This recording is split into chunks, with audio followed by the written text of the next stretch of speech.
చిరంజీవి గారికి తగ్గ వారసుడు. తండ్రి మెగాస్టార్ అయితే కొడుకు ఏమవుతాడు? గ్లోబల్ స్టార్ ఏమవుతాడు.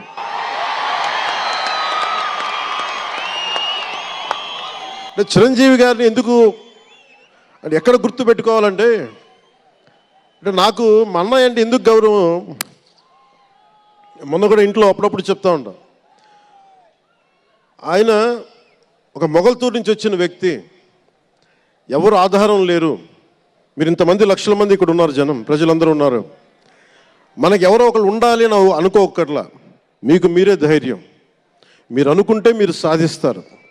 గుండె లోతల్లో నుంచి నేను సంకల్ప బలం ఉండి దానికి తగ్గ పట్టుదల కార్యదక్షత ఉంటే మెగాస్టార్ చిరంజీవి గారిలాగా ఎలా సాధించగలరో ప్రతి ఒక్కరూ మీరు కోరుకున్న దాంట్లో సాధించగలరు. అంటే ఆయన ఒక్కడు పెరిగి మా అందరికీ ఆశ్రయం ఇచ్చాడు, ఊతం ఇచ్చాడు. ఆయన ఊతం వల్లే నేను ఈ రోజున మీ అందరికీ కూర్చొని మారుమూల ప్రాంతాల్లో భయపడడానికి, అందరూ భయపడే రోడ్లకి వెళ్ళగలుగుతున్నాను, రోడ్లు వేయడానికి అంటే ఆ మూలాలు చిరంజీవి గారు మాకు నేర్పించిన. అంటే ఇది ఎందుకు చెప్తున్నానంటే, నేను చిరంజీవి గారిని ఎంత కష్టపడేవారు ఆయన కష్టపడి బయటికి వచ్చి ఇంటికి వస్తే నేను అర్ధరాత్రి పూట వెయిట్ చేసేవాడిని అక్కడ సోఫాలో పడుకున్నాను హాల్లో. మా అన్నయ్య గారు ఎప్పుడు వస్తారు, ఆయన ఎంత కష్టపడేవారంటే కనీసం వచ్చి షూలు ఇప్పుకోవడానికి అసలు శక్తి ఉండేది కాదు.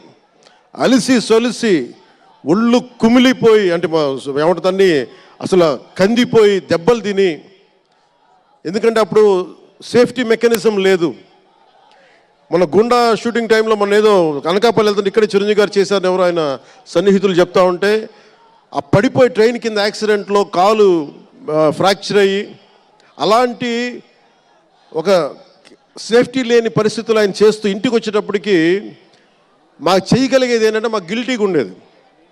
తమ్ముడు సినిమాలో నేను ఎలా ఉండేవాడిని, ఆకతాయిగా తిరుగుతా, అలా నాకు అలా అనిపించేది నా జీవితం. అలా లేననుకోండి, కానీ మా అన్నయ్య వచ్చేటప్పటికి ఏదైనా చేద్దామని తపంతో పాపం ఆయన సాక్స్ తీస్తే కాళ్ళు వాచిపోయాయి.